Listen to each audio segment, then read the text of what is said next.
escenario así, donde hay una importante presencia de mujeres, primero muy preparadas y sobre todo hermosas, ¿verdad? Sí, me tienes rodeado. Muchísimas gracias, Gloria, sobre todo viniendo de ti, pero yo entiendo que como aquí la mayoría somos mujeres, vamos a darte pues esa oportunidad de que primero empieces hablando de cuáles son los logros que tienes Supérate. Bueno, la verdad Vamos que a hablar de lo bueno. sí, mientras esperaba que ustedes concluyeran con Diego la entrevista, estaba revisando los periódicos en físico, porque ahora casi siempre lo hacemos digital, pero me entretuve ahí en la mesa y comencé a leer las noticias de hoy y dije, caramba, qué orgullo sentir que puedo ver en varios diarios tantas noticias positivas de los logros y las cosas que está haciendo el gobierno. En 3 periódicos, claro, hay opiniones de la oposición, que es normal, que es su rol, pero ver informaciones tan relevantes como lo que el día de ayer el presidente en ese pacto tan importante para nuestro país en términos de sostenibilidad y medio ambiente, donde las 2 empresas más importantes de producción de FON se comprometieron en ese biopacto a que para este año van a agregar en los insumos de la elaboración biodegradables para que estos materiales pues puedan ser, así como se dice, puedan ser biodegradables y ahí comenzar a reducir ese impacto con el medio ambiente. Entonces eso me lleva a nuestro tema en Supérate, a esta reflexión de estos 3 años, de los importantes avances que hemos logrado con las familias.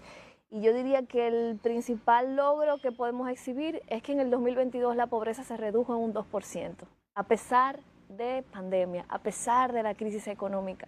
Las medidas inteligentes, acertadas del presidente Luis Abinader, ampliando los programas sociales, y ahí entra mi tema, ampliando los programas sociales en cantidad de personas, pero también duplicando el monto de las ayudas, fueron claves y estratégicos para frenar el aumento de la pobreza, pero también ayudar a reducir. Estamos hablando de 1,5 millones de familias que hoy reciben estos subsidios, esta protección del gobierno, para lo que yo digo que es el problema inmediato, que es la crisis coyuntural económica que hemos vivido, pero que al mismo tiempo también el programa Supérate se ha dedicado a trabajar en lo que es ya el problema a largo plazo, que es la pobreza, que ha sido sistémica, estructural en nuestro país, y por eso el programa no solo se ha quedado en transferencias, en aportar dinero, sino que ha desarrollado toda una línea de creación de capacidades, de generación de medios de vida para la gente, que ha vinculado a miles de personas al sector privado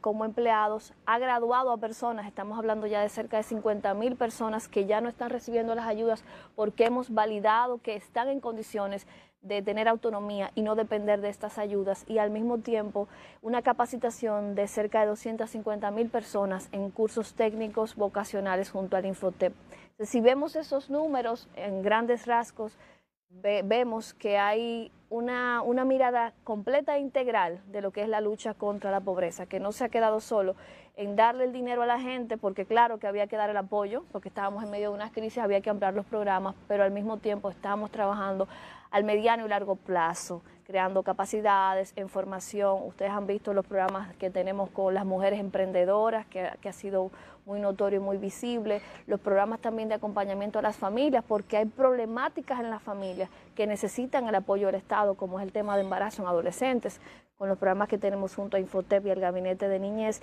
y también lo relacionado a la reducción de la violencia contra las mujeres. Así que en ese resumen, un poco destacar exacto, en esa micro rendición de cuentas a propósito de la oportunidad que me permites, y evidentemente a partir de ahí pues seguir, ese es el propósito en los próximos meses, en este primer tramo del gobierno del presidente, pues para poder ya exhibir mayores y logros más consolidados de cara al 2024. Gloria, adelante. Bueno, la gente piensa que Supérate únicamente es la tarjetita que llega con la ayuda, sin embargo, tú acabas de resaltar muchos logros. No obstante, hay una realidad latente, Gloria, es que la gente dice que tiene problemas para acceder a los recursos en la tarjeta y que muchas veces cuando van a los establecimientos ya se ha consumido el monto.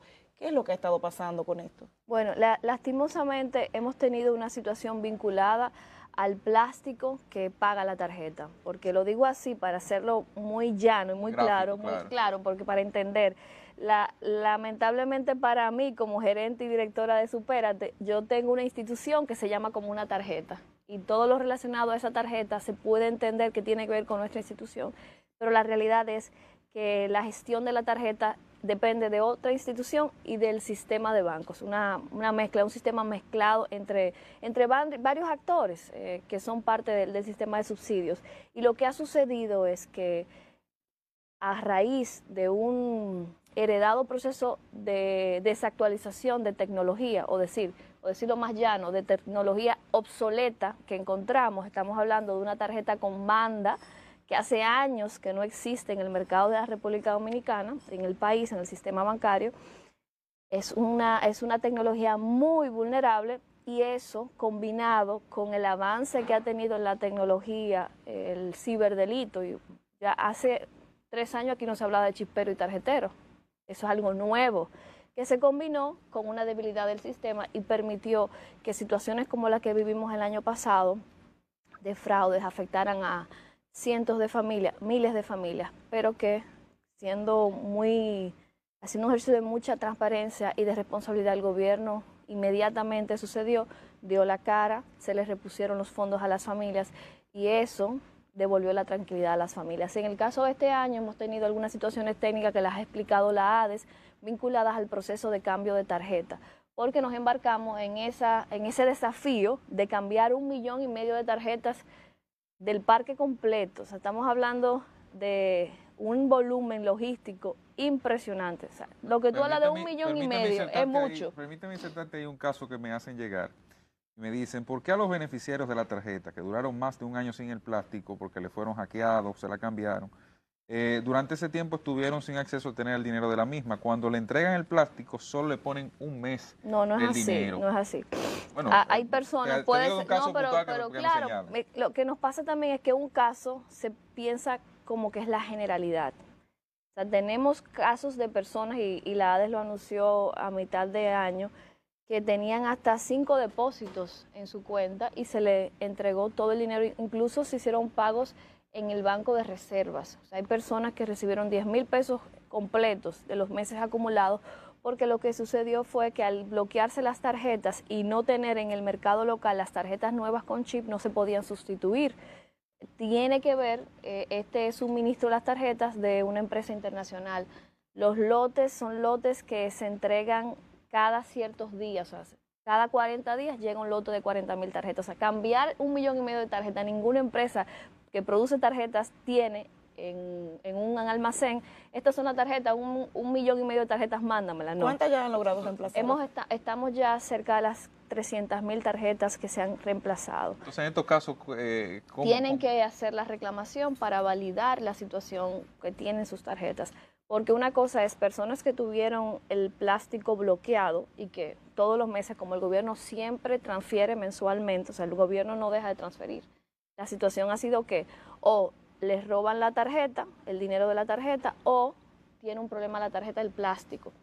Y las en personas, ambos casos, la solución es no cambiar la tarjeta. Okay. Lo que sucedió es que la ADES no tenía los plásticos en el país. Ya llegaron los plásticos y ya se comenzó a resolver, y por eso ustedes han escuchado en los últimos 2 meses que se han reducido muchísimo las reclamaciones vinculadas al tema de las tarjetas, porque hemos repuesto por tarjetas nuevas, tarjetas con banda, tarjetas con chip ya sustituyendo las de banda, tarjetas seguras, y eso nos ha permitido que las personas que tenían el dinero acumulado puedan recibir su dinero en su tarjeta, o sea, se le transfiere automáticamente el dinero que tenían.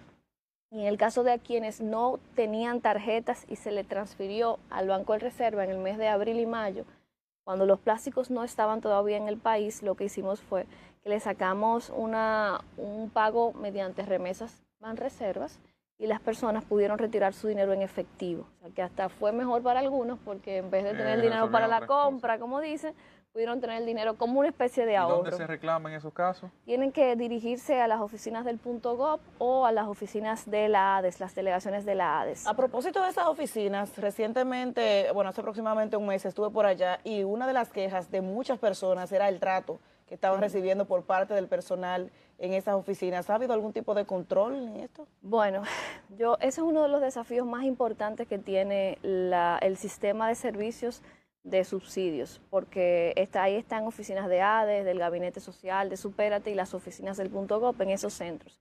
Pero imagínense que pasamos de un parque de beneficiarios de 800.000 beneficiarios a 1,5 millones de beneficiarios. El doble, pero por mucho, sobre todo en lugares donde hay una población importante. Pero las oficinas no se ampliaron. Tenemos las mismas oficinas, entonces hay una situación vinculada a una demanda, una sobredemanda respecto a la respuesta que tenemos en las oficinas. Entonces ha pasado en situaciones cuando se desbordan las oficinas que el personal al parecer no ha manejado con quizás el estrés, la presión, pero en ese caso, sobre todo en la oficina de Megacentro, ya tomamos medidas para hacer un cambio general de ese personal, porque lastimosamente esta es una situación que nosotros tenemos que lograr que la gente, a pesar de la dificultad, tenga un buen servicio. Cuando hablamos de Supérate, hablamos del manejo de las estadísticas del nivel de pobreza que hay. Entonces, hace poco nosotros vimos que el informe de la línea de pobreza del MEPIB decía que por cada 100 hombres en la línea de pobreza habían 135 mujeres. Feminización de la pobreza. Quisiera que amplíes un poco esta información y sobre todo porque ustedes manejan estas estadísticas. Sí, definitivamente este es uno de los desafíos mayores que tiene la República Dominicana y es el alto índice de feminización de la pobreza. Es, como tú lo expresas, la cantidad de mujeres pobres versus los hombres pobres, que si lo comparamos es mucho mayor. Estamos hablando de 135 mujeres pobres por cada 100 hombres pobres. Y esto se ha agudizado después de la pandemia. Antes de la pandemia estábamos hablando de 118 mujeres por cada 100 hombres. Y esta es la estadística más alta de Latinoamérica. Con lo cual nos hace un llamado a reflexionar y pensar qué está pasando, a qué se debe esa ampliación en el porcentaje de feminización de la pobreza. Y eso, en alguna medida, nosotros hemos tratado de dar respuesta con la ampliación y la priorización de estos programas de protección social vinculados a las mujeres. Por eso, en el caso de Supérate, el 65% de las beneficiarias o los beneficiarios son mujeres. Y en gran medida, muchas de ellas son madres solteras. Entonces, definitivamente hay que seguir reforzando lo vinculado al apoyo de las mujeres porque, y yo lo he expresado en otros momentos, una opinión muy particular, yo entiendo que la feminización de la pobreza y esa desigualdad inicia en las corresponsabilidades de la familia. O sea, cuando las mujeres tienen sobre ellas la carga de la mayoría de las responsabilidades de cuidado del hogar, lo que pasó fue en pandemia que las mujeres no recuperaron todos sus trabajos y se quedaron en las casas. ¿Pero por qué se quedan? Porque es más fácil conectar el mercado laboral al hombre y que además ella tiene la responsabilidad de cuidar a sus hijos y a su familia. ¿Qué hacen ustedes, perdón, como institución, para seguir en esta misma línea, como institución o si están ligadas a otra institución del Estado, para poder conocer estas causas y darle de alguna forma una respuesta, porque no puede siempre el gobierno mantenerse dándole un subsidio a esta parte de la población? Nosotros hemos hecho mucho en esa línea, iniciando con esa parte que tú dices de conocer la problemática. Por eso es tan importante la vinculación directa que tenemos con el Ministerio de Economía y Desarrollo, en una mesa técnica junto al CIUBEN, que es quien levanta la información de estadística de las familias, y con ello hemos podido idear acciones que son focalizadas a las necesidades de las familias. Una de esas acciones tienen que ver con la política de cuidado, que es toda esta estrategia piloto que estamos llevando junto al Ministerio de la Mujer y el Ministerio de Economía, que procura diseñar esas bases para un sistema nacional de cuidados que dé servicios hacia las familias vinculados al apoyo de niños, niñas y adolescentes, adultos mayores y personas con discapacidad, un sistema mucho más robusto que garantice mejores y más servicios, porque tenemos un déficit importante entre las demandas de cuidado y los servicios públicos que se ofrecen en esa dirección. Y por otro lado, eso es a nivel de infraestructura y servicios vinculados a los CAIPI, a los CAIT, a todo lo que se desarrolla desde el Ministerio de la Mujer a servicio de las mujeres.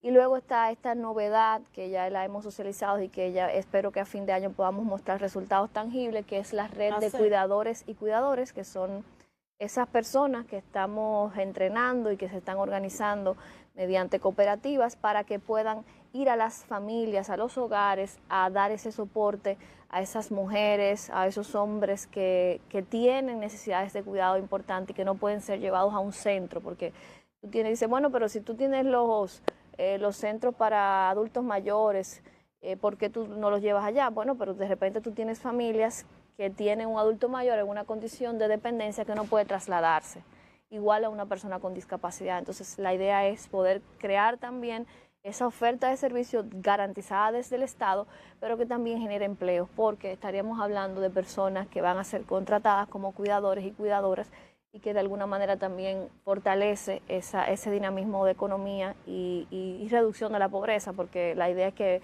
de las mismas mujeres que están y hombres que están siendo beneficiarios por las tarjetas y las ayudas, las entrenemos, las estamos entrenando, ya tenemos un buen grupo en Santo Domingo Este y en Asua, que son los territorios priorizados, y que a esas personas puedan lograr conectarse a las ofertas de trabajo para que sean cuidadores y cuidadoras de las familias que tienen la demanda Gloria, de servicios. En el ámbito político, yo tengo 25 preguntas aquí por hacer, el tiempo evidentemente no dará, pero lo primero, el PRM fue de los 3 partidos mayoritarios el que en peor condición para cumplir la cuota de género quedó, porque se inscribieron 23.29% de las candidaturas. No, es que eso es, pero a ver, lo explico.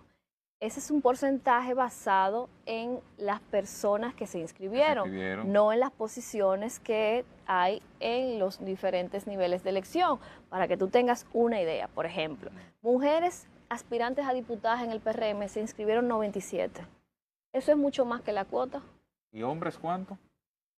300 y pico, pero no importa, hay una relación de pareja ahí como perfecta, quiera. Pero para los fines de representación, que es lo que importa al partido, no cuánta gente participa, sino cuánta gente está para las boletas. O sea, ya todas las mujeres que el PRM tiene que presentar y más están inscritas. O sea, que al final, evidentemente, sí hay que seguir trabajando más en la participación de las mujeres, es parte de las acciones que estamos desarrollando desde el mismo partido, pero eso no significa que el PRM no va a cumplir con su cuota ni que no tiene mujeres, porque tiene suficientes mujeres ahí para que sean electas en las diferentes Acá hay una pugna de temas. Espérate, Gloria, para que no se me saque lo que pasa, Gloria me respondió sin yo acabar, ¿verdad? Ay, perdón.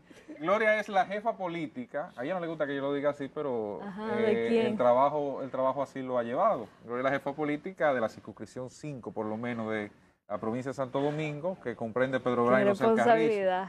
Ahí me parece que te han delegado el tema de manejar la crisis que hay con la alcaldía de Los Alcarrizos hoy.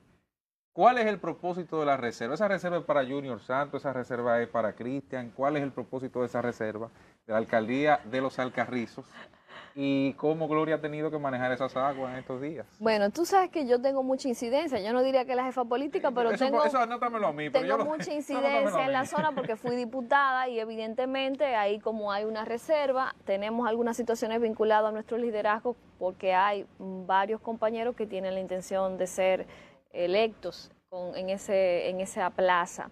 El partido ha decidido reservarse, evaluando el escenario para tomar la mejor decisión que garantice que Los Alcarrizos tenga una alcaldía que se vincule a la visión de nuestro gobierno. Entonces, ¿dentro o fuera del partido? Eso en su momento el partido lo anunciará. No hay nada claro hoy.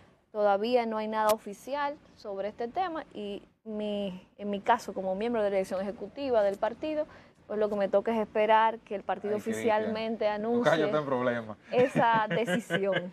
Antes de despedir, porque el tiempo apremia, Gloria, volviendo al tema de las tarjetas y del fraude que el año pasado el Estado fue víctima y que de hecho generó una invitación tuya al Congreso de la República, ¿qué ha pasado? ¿Se han identificado personas dentro de la institución que estuvieron participando en este fraude? ¿Y cuántos negocios ustedes han desvinculado del programa por también participar en este fraude? Aunque esa pregunta no me corresponde a mí, porque ni manejo los negocios ni manejo las tarjetas, como parte del gobierno voy a Eso de ADES. responderla. Todo eso tiene que ver el proceso de ADES, pero voy a responderla porque evidentemente estoy en el sector, me afecto por las situaciones vinculadas al sector y como muy bien señalas, en su momento se me invitó al Congreso Nacional y yo con muchísimo gusto fui, porque si algo nos ha caracterizado a este gobierno y a mi gestión es que hemos siempre dado la cara, a pesar de las situaciones, a pesar de lo injusto de muchas de las acusaciones, hemos estado ahí porque de eso se trata la democracia. En el caso de la ADES, ha vinculado en este proceso a más de 40 personas que han sido sometidas a la justicia, muchas de ellas apresadas. La pregunta sería, ¿qué ha hecho la justicia con estas personas? ¿Han continuado o no han continuado? Yo creo que esa respuesta la debe dar el Poder Judicial, no nosotros. Pero Porque de dentro de la institución, porque se habla que... de las instituciones o del gobierno nunca se ha identificado una persona vinculada a la fecha. No hay información. Todo ese proceso de investigación está en manos del Ministerio Público hace más de un año y nosotros simplemente hicimos lo que nos tocaba hacer como gobierno. Cuando yo dije en el Congreso, de parte del gobierno este tema está cerrado, era porque habíamos entregado el dinero a las familias, sustituimos todos los plásticos, se hizo todas las gestiones judiciales para entregar el proceso y que continuara el camino que debía continuar. Se tomaron las medidas de seguridad desde ADES para mejorar los controles desde los comercios. Se quitaron y desvincularon cerca de 40 comercios que tenían Verifone con fraude. Y ahora, muy recientemente, Proconsumidor cerró cerca de 30 comercios donde se identificaron fraudes. Entonces, lo que le tocaba al gobierno hacer ante esa situación tan desagradable lo hizo. Ahora, esta continuidad de esta situación está en manos de otra instancia dentro del Estado Dominicano, que es la que tiene que dar explicación y decirle al país qué ha sucedido en ese sentido. Gloria, gracias por habernos acompañado esta mañana en Despierta RD. Te dije que el tiempo se iba a hacer corto. A mí no me pueden invitar como vocera del gobierno aquí porque ustedes nada más me hablan de supérate. Gloria Reyes, iba a decir diputada, Sí, caramba. también Gloria Reyes, directora del programa Supérate, yo estuvo sigo con siendo nosotros, diputada. y también dirigente importante del Partido Revolucionario Moderno. Si Dios lo permite, mañana a las 6 de la mañana estaremos al aire por aquí, por Telecentro Canal 13. No le cambies, mantenga la sintonía con este canal.